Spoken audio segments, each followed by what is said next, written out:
Good morning, everyone, and thank you for joining the EDC, Clallam EDC Coffee Chat. We appreciate you joining us, and we see we have a lot of leaders of the community on with us today. We've got Randy Johnson, one of our county commissioners, Dr. Susie Ames from Peninsula College, Steve Lochnick from the city of Squim. Shame on me, right? And also Kevin Galashi, Clallam Transit Executive Director. Lori's mouthing something to me. I might have said that incorrectly. I usually butcher his name. Anyway, thank you for joining us, everyone. Really appreciate it. And so I know Dan Underwood, Dr. Underwood, has done a lot of work getting us ready to present this, and we have been interviewing a lot of different people, businesses, etc., and he and Ted are going to provide their presentation. So if you'll make sure you please put yourself on mute so we don't inadvertently hear any background noise, and if you have questions for Dan or Ted, please raise your hand. So Dan has his Ph.D. in economics and has done a lot of different studies for our community over the years. So it's not just the work, the sources that he's pulled together from this study, but also his immense background in communicating with different business owners over the years. And then we also have Ted Hennessy, who I would say is an absolute expert in surveying and understanding how to create survey questions so that they are as scientific as possible. And he has worked for Peninsula College, and this is a strong partnership that we've created with Peninsula College as well, so that not only can our community leaders and the EDC understand what is our county's business about and where are their opportunities, but then also so that our school districts and Peninsula College can also understand where's the opportunity for education for local, that would serve local businesses.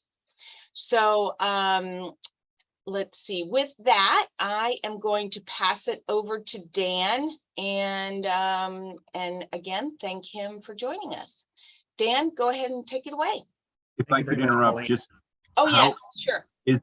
Is the presentation on your end in presentation mode? No, you need to go to slideshow. Let me see if that will work too. There you go. Perfect. Thank you, Ted. Yep.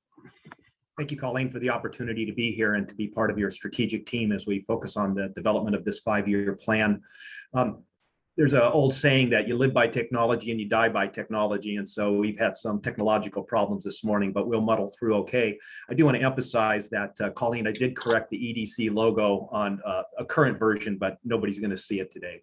So with that, Ted, why don't you move us to the review of the focal points for the 5-year plan? Just a couple things we want to emphasize here. I think you need another click there. No? Okay. There you go. A couple things we want to emphasize here is that the Clallam EDC, under the guidance of Colleen McAleer, is, it's very much data driven as they go about problem solving. They want to make their understanding of the world and the policies that they pursue data driven, which I find to be rather refreshing as an applied scientist. As we moved forward with this particular project, we did establish a very, very specific goal. EDC has limited time, they have limited resources, and so our focus is how to invest those resources to maximize the prosperity that we can achieve in Clallam County. Ted, the next slide, please. So go ahead and just give us another click. One of the things I propose that we do for this particular project was to break away from what I've read in the economic development literature, which is where various professionals try to decide what should be done and what's going to work, And they do so without asking the people that are actually directly affected by those decisions. And so we broke away from that. And we chose to interview working people in Clallam County, and we also chose to interview employers in Clallam County to see how well they're doing, what kind of industries they're working in, whether they're employed or they're an employer, and what kinds of challenges that they confront. Next slide, Ted. Okay, so we learned from our EDC community survey, which was scientifically administered, so we got a representative sample across the county. We learned that these were the 3 top challenges of those people who are employed in Clallam County. And number 1 on the list was finding suitable housing that is affordable to rent or own. Number 2 for working people was access to quality health care. And the third one for working people was finding a job that would meet their financial obligations.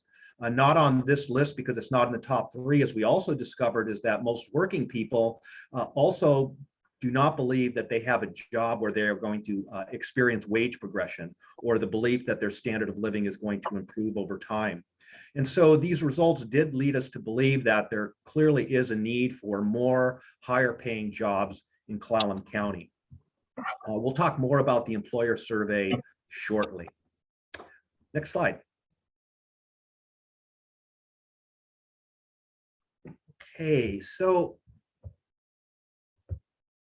in analyzing the, go back, yes, in analyzing the economy, we decided to use a cluster-based approach. And the creation of a cluster is to create a circle that links together some type of businesses that we see clear connections in. And these were the 14 that were ultimately developed for analysis. I'm going to share some of that analysis with you today, but at a very superficial level. One change that I did make here on my own was I did pull wholesale out of retail. And there's an important reason for that, which is that wholesale is a relatively high paying sector. And we're looking for opportunities in wholesale because it's a way to create more high paying jobs in the community. The next slide will show you how we've gone about defining these clusters in some degree of detail. This particular data here and the industry descriptions that you see come from the North American Industrial Classification System. It's a standardized methodology that's employed by the Bureau of Labor Statistics, and these numbers are readily available either through the Bureau of Labor Statistics and to a lesser degree through Washington State's Employment Security Department. There's a number of statistical limitations with any way of estimating numbers, and there certainly are some for the BLS quarterly census of employment of wages. That's what QCEW actually is, and these are the most recent numbers, 2021. So one of those limitations is that it does not measure proprietors, and one of the things that we learned from the EDC community survey is that, relatively speaking, proprietors are doing quite well. So for that reason and a number of others, for instance, finding more detailed data at the sub-industry level, I'm working with IMPLAN, which is pretty much the standard operational tool for economic development economists around the United States. So you're going to be able to see that detail in the next slide. Yeah, Dan, I just want to chime in here too. Yeah, please. In building these clusters, we tried to organize, we tried to use this structure for both of the surveys, both the the community survey that we did at grocery stores, where we just where Emma just recruited people to fill out the survey. They self-reported their employment, and we categorized it into one of these clusters for the most part.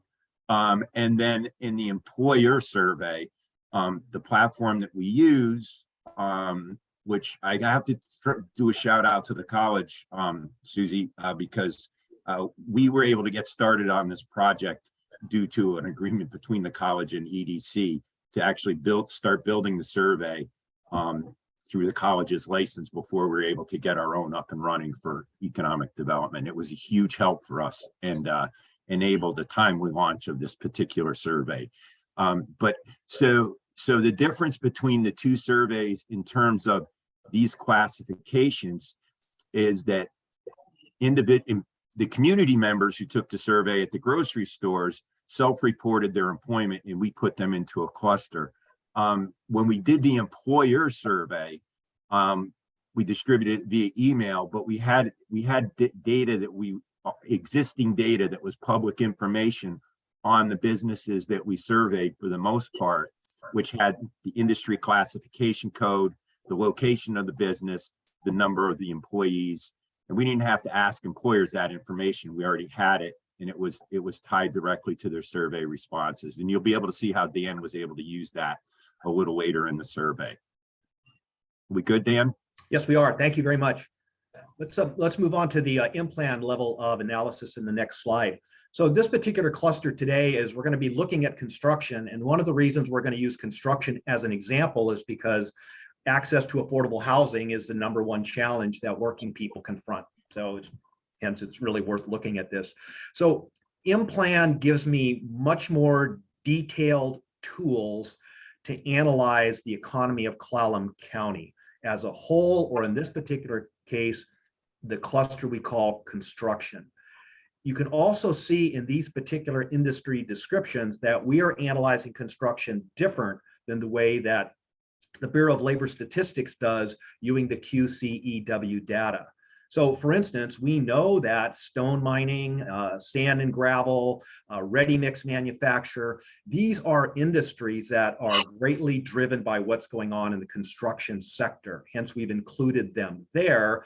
That doesn't mean all of their employees, their payroll is covered by what's going on in construction. So again, there's always some limitations. I'm pretty clear on what they are, and I'm very careful in my analysis, in my write-ups, to describe potential bias and the directions of those bias. Our goal is just to do the best science that we can. Notice that, so when you take a look at the BLS numbers for the actual covered employment, that's employees, and you take a look at the in-plan numbers, they're about identical. What's different is estimating the number of proprietors. And so what in-plan does is it takes the value of the output for an industrial sector, and it's able to estimate how many jobs over these two categories, covered payroll and proprietors, are actually supported. And then I calculated the average income by industry and by employee and proprietor, and I updated those values to the 2021 year. And so you can take a look at these jobs, and they all pay above the county average in Clallam. So in that sense, we would say they are good jobs. The last two rows at the bottom, the indirect impacts are jobs and value of output that's supported in the supply chain. Those people who are directly and indirectly employed spend money in the general economy, and those are called induced impacts. And so we see there that in terms of covered employment, construction supports over 3,200 jobs in the supply chain. That's a large ratio, 32 relative to the 1,667. And we see about another 943 in terms of proprietors. And so in this sense, we see relatively large employment multipliers in construction. And these are multipliers because as more money is spent to build housing, those supply chain jobs are necessarily created. So and then of course we see the induced impacts. Yes. So a couple general questions here.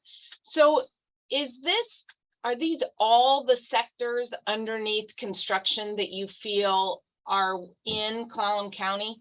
Yes.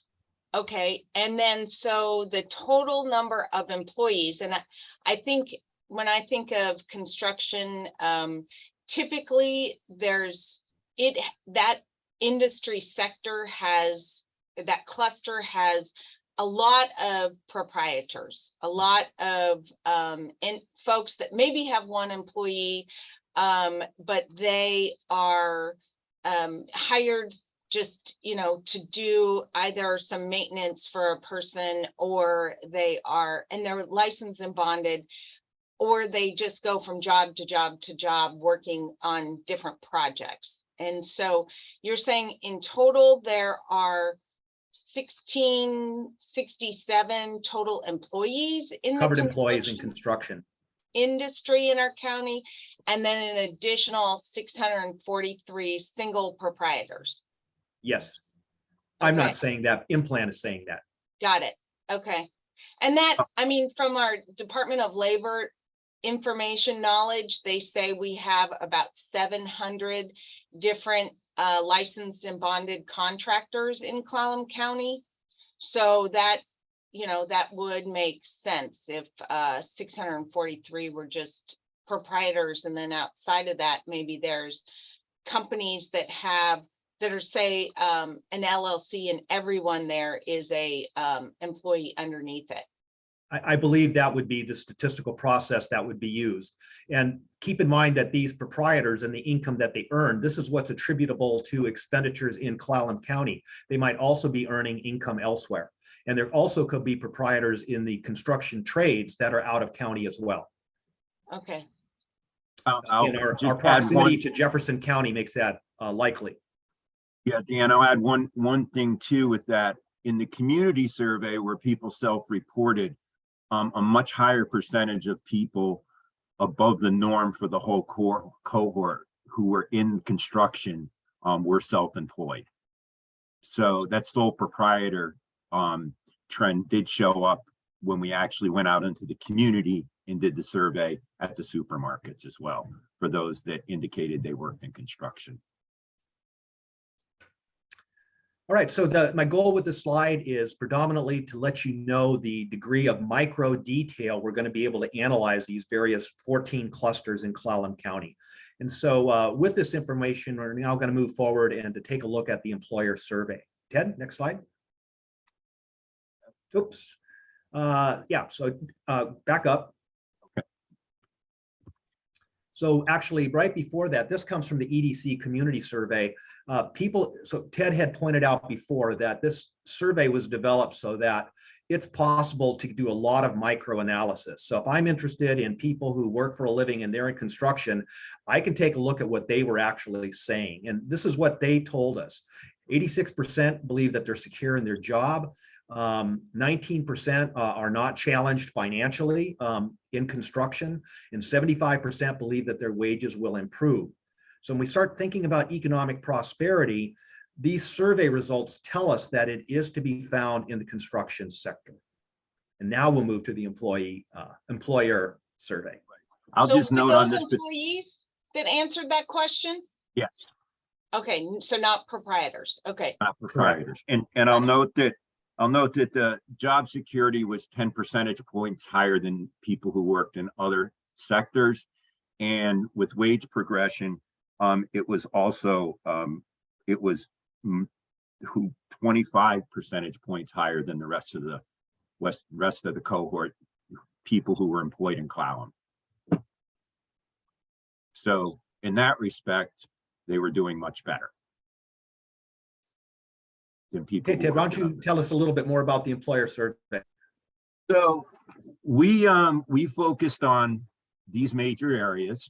We wanted to know the general climate, supply chain issues, and I think, Dan, you're going to expound upon that a little bit, because when we sat down to build this, it was my first time to build these surveys. This was the first survey we designed, and it was also I didn't really understand why supply chain was such an important factor in economic development. And it was helpful when you explained that to me, and it makes perfectly good sense to me now. But can you just kind of get into why that's an important issue for this survey? Very briefly, because I want to elaborate more upon it at a later slide that we have. Okay. One of the keys about economic development is that as you're trying to stimulate more activity locally, is taking specific steps that reduce how quickly income earned in the county leaks out of the county and is spent somewhere else. So if a local business is able to purchase an input for operations, whether it's a durable good or a service, that expenditure creates income locally rather than draining out of the economy. And the more income that's created locally is spent locally in the overall general economy. So we get a greater return for the economic value that's created by the initial business. So in this case, it would be construction. We also asked about workforce and training, employee recruitment and retention, training needs and that sort of thing. And that's where we included some additional questions that were specific to the college, which that data has been shared with Peninsula College. And there's some good stuff in there in terms of areas to look at for there's some good data in there to look at in terms of program needs that would be helpful to the local economy. We also put in a question about what types of new businesses could be brought to Clallam County that would increase the profitability of those businesses who responded to the survey. And then there were some open-ended questions.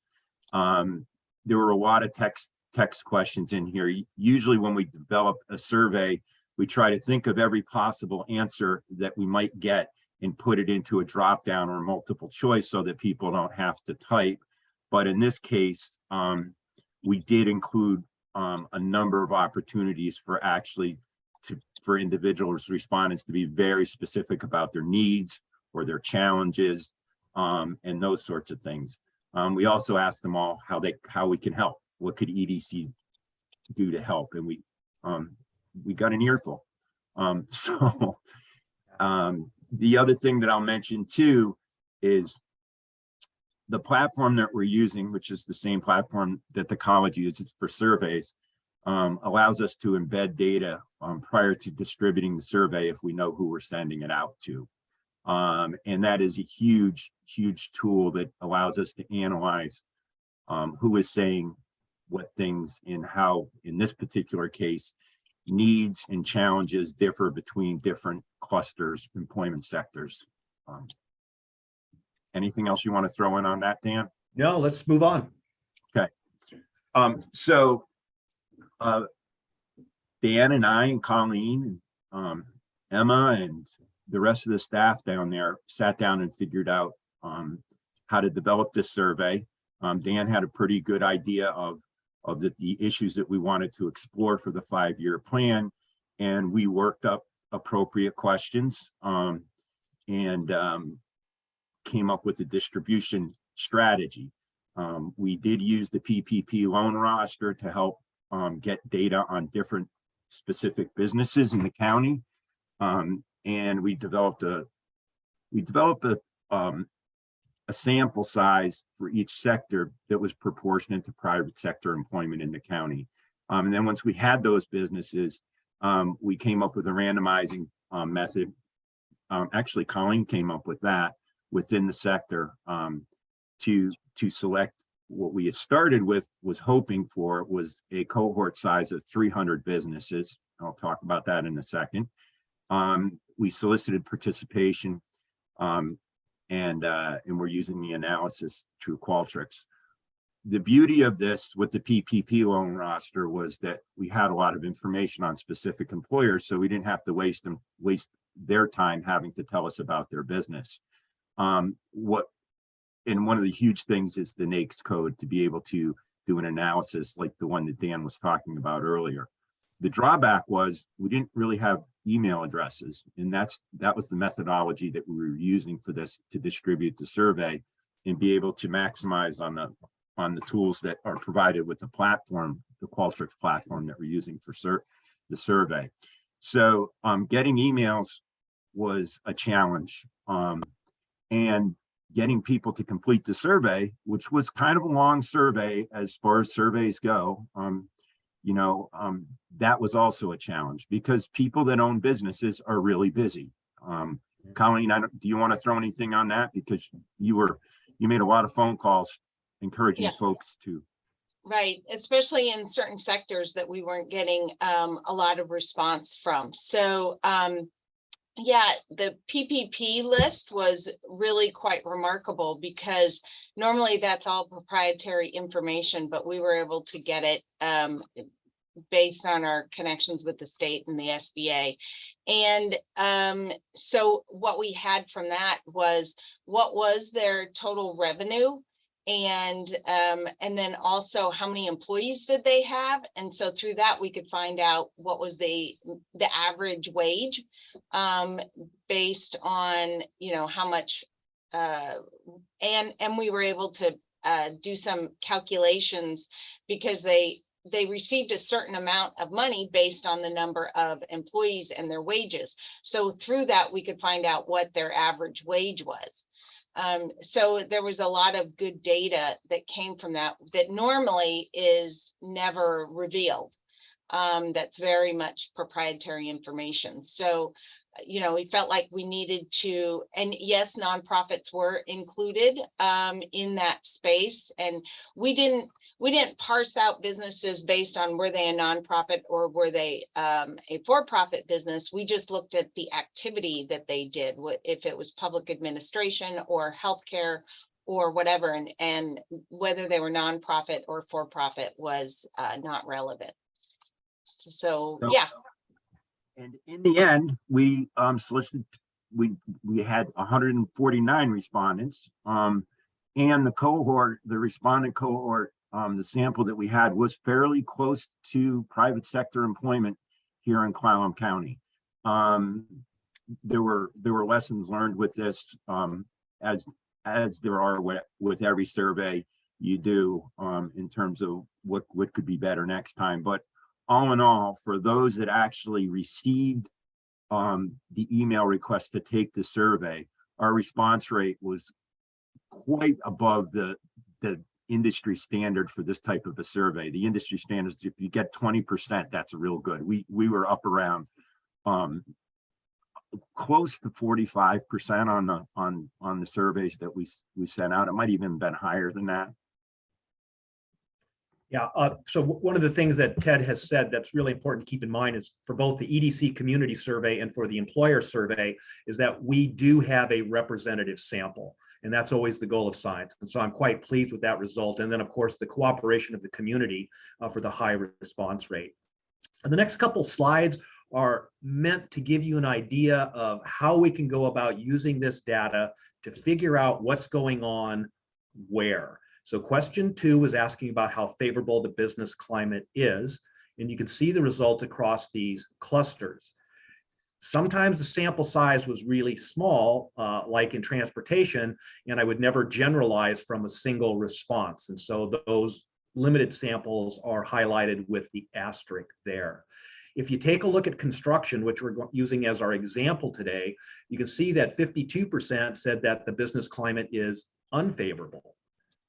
47% believe it is favorable. And as Ted was emphasizing yesterday, as we were working on today's presentation, in the construction sector, employers in that sector, their answer, it's one way or the other. They don't tend to take middle positions. And you can see this here, we have a 0 for neither favorable or unfavorable. Next slide, please. So for all businesses, these are their top challenges that they confront. And these were text responses rather than answering specific questions that we thought about. You can go ahead and you can scan through that list on your own. One of the things that employers are telling us is that there's a lack of qualified workers. And this is not a local phenomenon at present, this is a national phenomenon. The labor market is very tight. An unemployment rate of 3.7% is not called full employment in macroeconomics. It's less than full employment, which is one of the significant reasons we're seeing inflation in the macroeconomy. Number 2, of course, is increased cost of materials, right? Inflation is real. I expect that if we reran the EDC community survey, working people would tell us that the cost of living is a major challenge today, whereas it wasn't in October and November of last year. And then number 3 there, tied with employee retention, is excessive government regulations. Let's move on to the next slide. Dan, we have a Sure. question from Ray. She Yes. says, does access to capital include interest rates?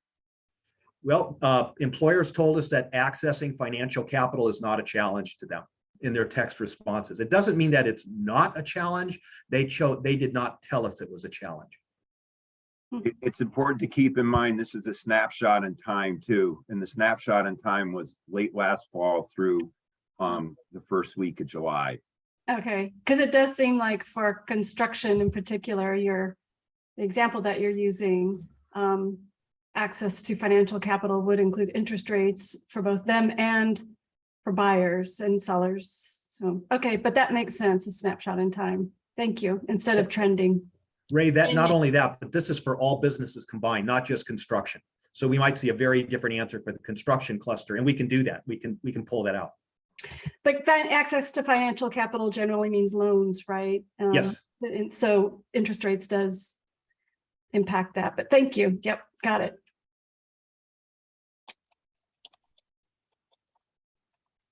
Okay, looking specifically then at construction,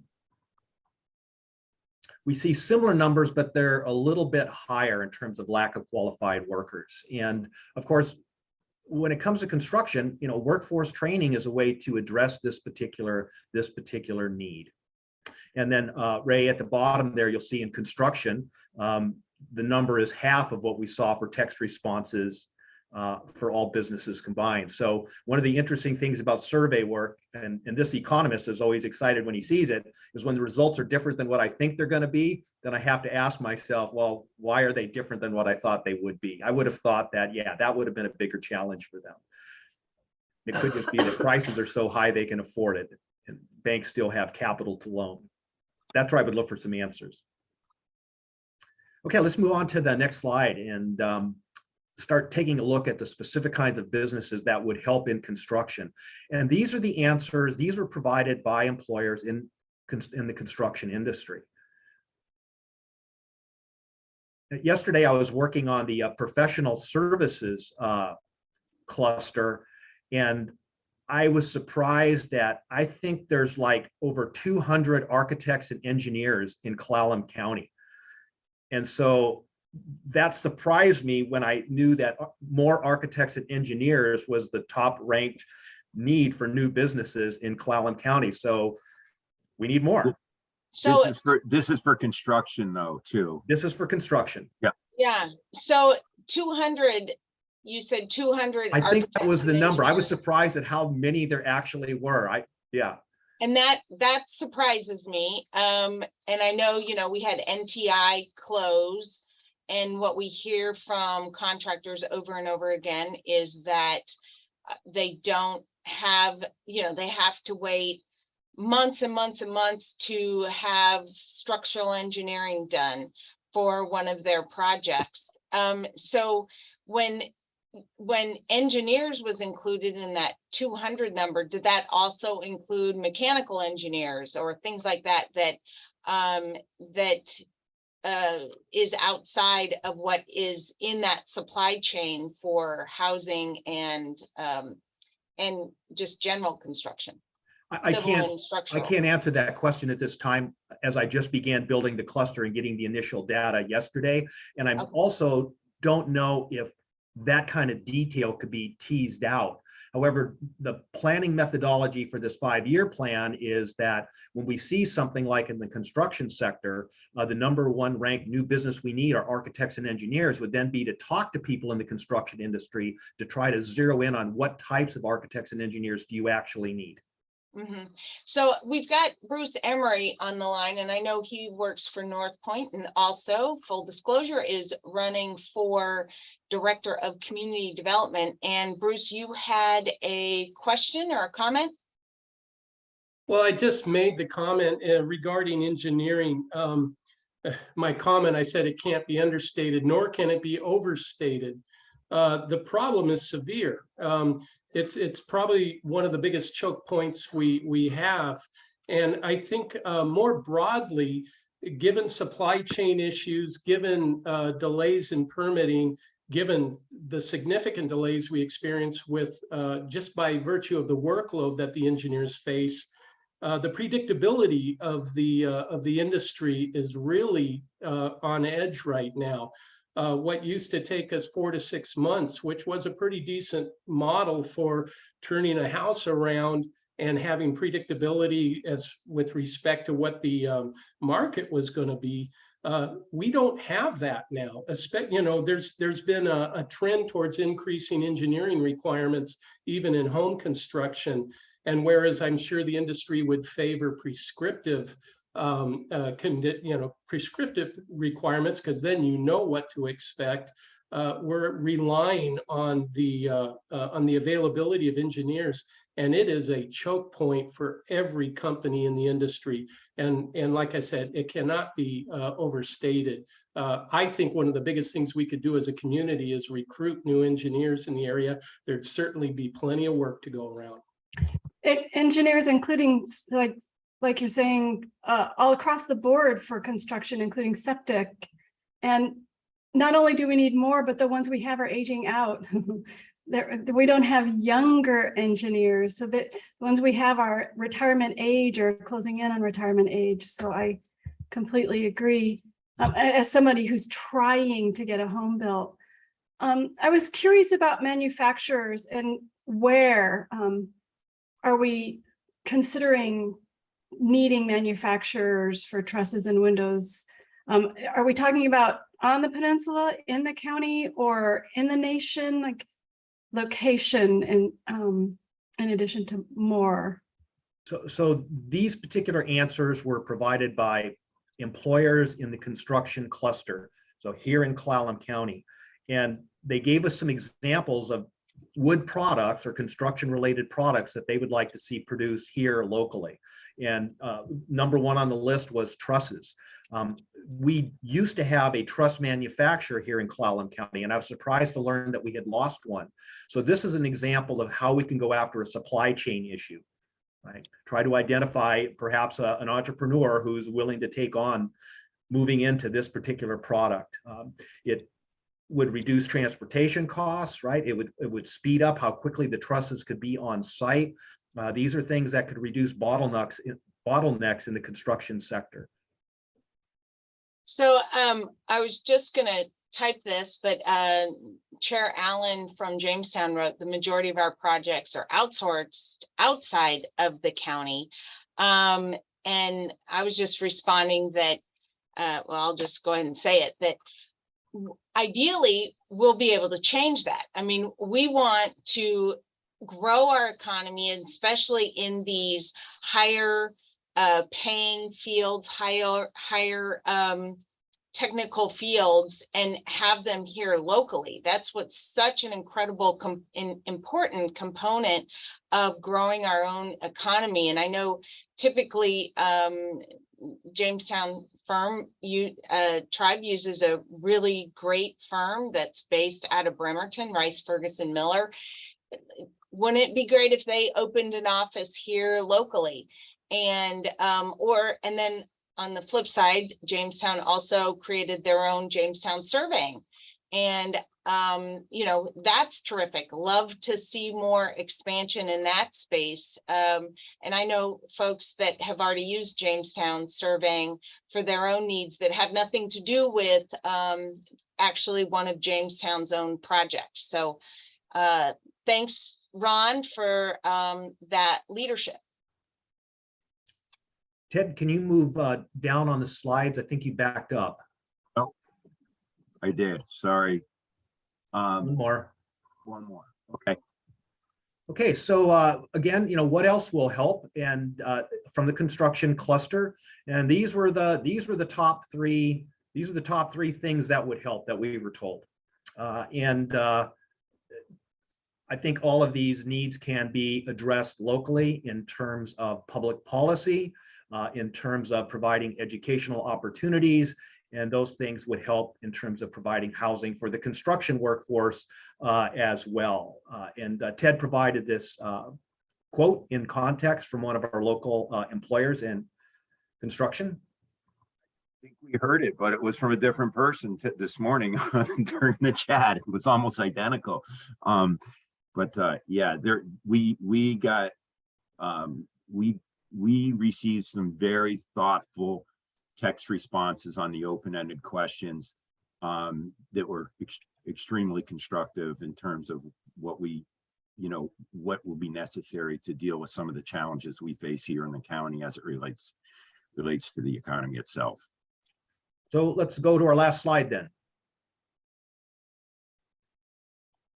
All right, so housing, right? Affordable housing, lack of it. That seems to be the #1 issue from both people who work in Clallam County and for employers in Clallam County. And with this slide, our prepared comments have come to a conclusion, and we're ready for questions or additional questions. Dr. Ames has her hand raised. Dr. Ames?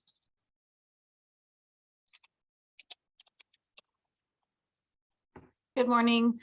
Thank you so much for the presentation. It was really, really helpful. I know I've got a couple of Peninsula College folks in the room with us, so I know we're all listening intently. So the industry that is ringing my phone off the hook is maritime manufacturing. And I'm wondering if that's because the number of employees that they have is so much larger. Savvy Craft looking at quadrupling the number of boats that they manufacture here, and so needing a lot more employers. And so in the construction industry, I think what I heard from Colleen is it's much smaller employers who are employing fewer employees, and therefore the noise that they're making in the community isn't quite as loud because it's not one big employer coming in with a need. Is that an accurate assessment? Again, coming in as a newbie, and how can we, as a college, best kind of get our hands around what their exact needs are? So we have a construction manufacturing program. It definitely needs some more attention and some expansion. We have a new building coming from the state, but it's at least 4 years out. So what can we do collaboratively with the community to help get our hands around serving that need? Oh, I know that we will be looking at the maritime trades in detail in this particular study, and we have not done that yet. We're still in the process of sorting through the employer data, and I'm in the process now of building the complete clusters and analyzing them. I did have one preliminary interview in the maritime trades. And again, I heard the same sort of need, trying to find qualified employees. And I can add, as you're thinking about workforce training, qualified employees consists of people who have the knowledge and skills to do the job. So you might think about things like being able to weld aluminum. The other challenge is finding people that actually are willing to work, that have those skills. And it's a challenge for people to realize they're not supposed to be standing around staring at their phones all day at work. So these are really interesting things when you're, talking to employers, what they tell you. So it'll be some subtle things in there as well, I think. I also noticed that a lot of chat questions are coming in, and I think we might not be able to get answers to those individuals until afterwards. But if you don't hear from us today at this session, we'll make sure we get back to you. I appreciate that comment. I've been going around the community, talking to all the Rotary and the Kiwanis groups and the like. So Peninsula College's population is 60% female, not primarily in the trades, as you might imagine. There is a national trend of where are the boys, where are the men? They are not in higher education, they are not in the military. And the Great Resignation did not help. And as a community, I think we need to figure out collaboratively how to put our arms around our young boys who are going through middle school and high school and get them on a career track that's going to motivate them, because it's super worrisome that they're just kind of checking out of society. Susie, I want to add just one thing regarding maritime and manufacturing. When we did the analysis, one of the questions on the survey was that we didn't show today because it was related to the college, and you might want to do something with this at a later date, but do you currently employ Peninsula College graduates? And out of all of those 14 clusters that we have, manufacturing and maritime answered yes to that question. 76% of them said yes. And so I think I have to think that has to do with your welding program, because we do have a couple boat builders in the respondent set. So our welding program is full and at capacity, and if we had a off-site place we could do more, we could do a whole nother cohort. I'm looking right now at the chat questions, and I can get through these quickly, I think. Mia, hi Mia, hope you're well. We will learn more from our follow-on work within the construction sector about what they're looking for, both in terms of workforce capabilities. And we'll probably learn a little bit more about building materials. I don't know if they're interested in alternative building materials. I can, in terms of thinking about supply chains and how important they are, if we take a step back, I had used truss manufacturing as an example. And if you think about trying to keep expenditures within the local economy, trusses are a really good example, because if trusses are built locally, they're going to use wood that is milled locally, which is going to support employment in our local mills. And the wood that's being milled in turn comes from forests on the community. So that's an example where you can get multiple rounds of spending. And that spending creates jobs in sectors that have some of the highest paying jobs in Clallam County. I think it's a really good example, and it's probably the first thing we're going to want to zero in on. The construction is going to be how can we start making these trusses here at home. Yeah, there's been a lot of discussion about a local truss manufacturing shop. I know Kay Gagnon has worked on that. So Chair Allen's had his hand up, and then James. I would just point out that we have about 3 different housing projects that we are working on right now, and targeting them to be in the affordable rental market. But we have discovered right now, I mean, we're still working on them, but it's almost easier for us to buy houses and keep them in the market than it is build. The point earlier about rising costs, when you pencil it out, it's hard to drive the rental rates down to reasonable, affordable levels. So it is a huge challenge. So for us, we are certainly target in the Sequim proper area, and 2 of our projects are out in the Blinn area, because so much of our employment is in the Blinn area. I would also, I'd mentioned to Susie Ames a short while back that in the health area, the issue for health is not just the fact that we need more qualified health practitioners from the doctors, nurses, administrators, et cetera. It's that it's a succession plan. A great deal of our employees are going to be retiring here in the next 5-7 years.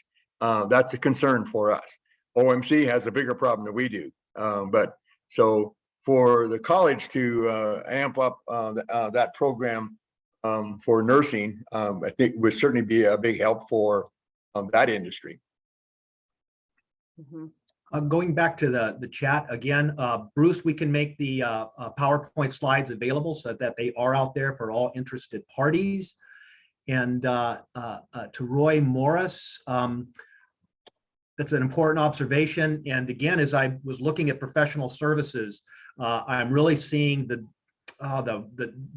breadth of opportunities that are out there and the size of the workforce. And so we may be seeing more in that regard within those specific fields in the near future.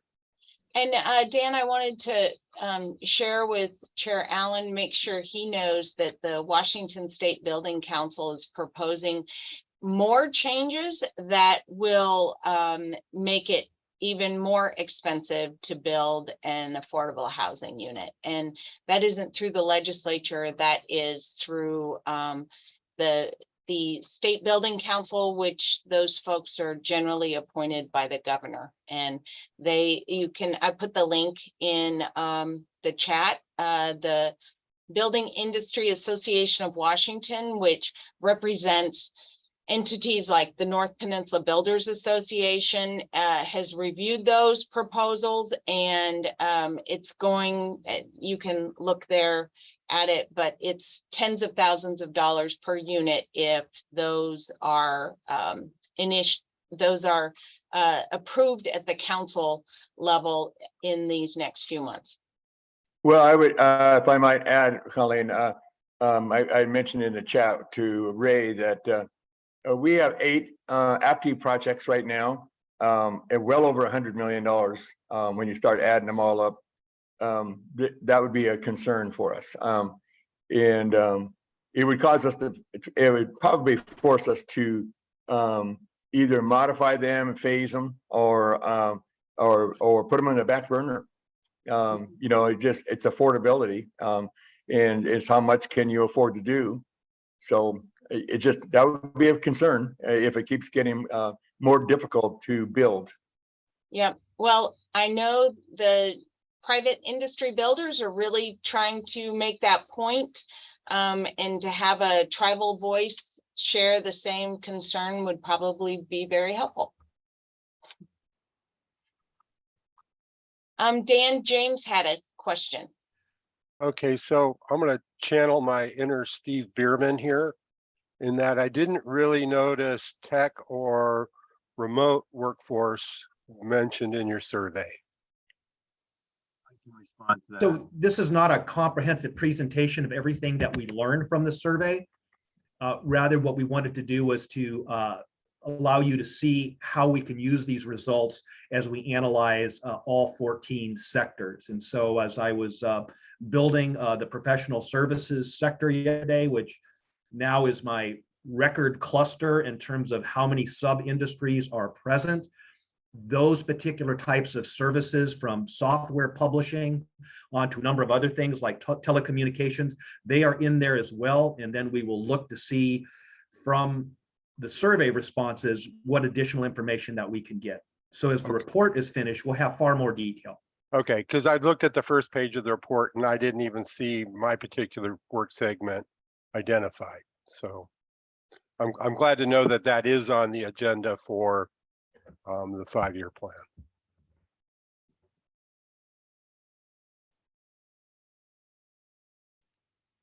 You. All right. So, and were you able to answer Roy's question Yes. slash point? Yeah, I did. And again, that is in a different cluster, and I just built the professional services yesterday, and I will now need to start looking for patterns in the results. It's like, as I said, it's the record cluster. I think there's like 30 different sub-industries in there. It's been very interesting to see where the jobs are, where in the economy. This is by far the most detailed study I've done, because Colleen, you've got me doing almost every business in Clallam County. Well, in order to really understand what we should be working on from a advocacy standpoint, from a growth standpoint, but then also from a workforce development standpoint, we need to look at all these tiny little businesses and then aggregate their needs. And that's a lot more difficult than, say, if we had Boeing here and they had a need for, 30 aerospace engineers or 80 or 100, that's easy. And you can talk to one person and find that out. But in a rural community where you have so many different types of businesses trying to, look at what skill sets are needed in, let's say it's in, let's say if we needed upholstery manufacturing, that might be from a automobile company, it might be from maritime, it might be from an interior designer. And so those are so disparate, and yet they might need the same thing. So I really appreciate all the work that Ted and Dan have been doing in this space. And it's so important and so much more difficult doing it when you don't have a bunch of large businesses that you can go to one person and say, what are your business needs? And they tell you, and you've got now, 200 answers. We do have, it was interesting to see, and we haven't covered this, but I think where there's the greatest opportunity, especially in 4-year degrees, is with our government employers. You've got OMC that has, I think it was 259 job openings. You have Clallam Bay Correctional Center, very different skill set, obviously, than in most cases, that has 207 openings.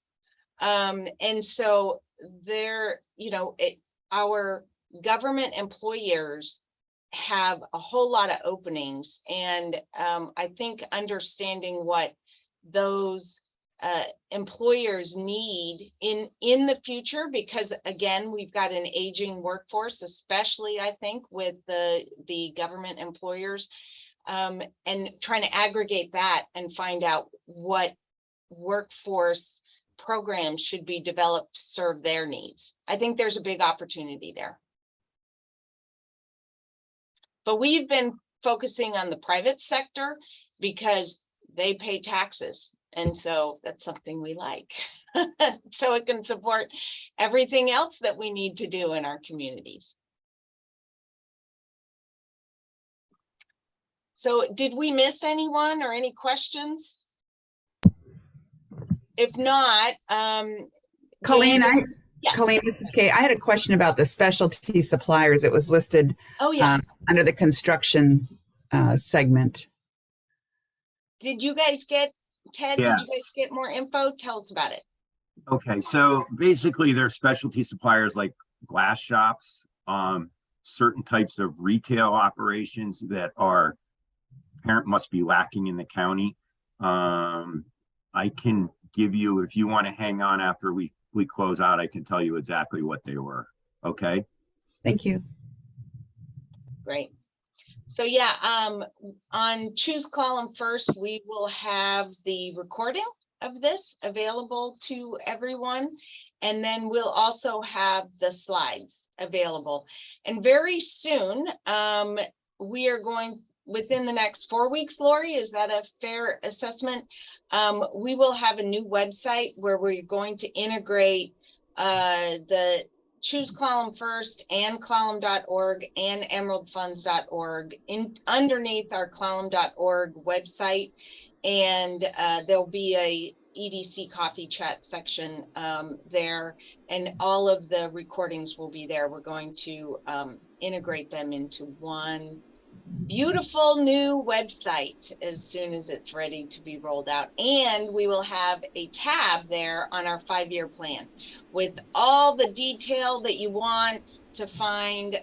And we've got a lot that is going to go into that. So that will be up in the next few weeks. We're still working with our website designer and developer to get that all up and running. So with that, I see we're just at 9 o'clock. So I think I am going to call it a day unless anybody had any last moment comments that they wanted to share. Matt or Steve or Susie, anyone? All right. Well, I'll just say PC stands at the ready to engage with employers and figure this out. wonderful. Okay. Thank you so much. And you can stay on if you want to have Okay. some follow-on chats, but Okay. thanks everyone. And this will be up on the website shortly. Thanks again.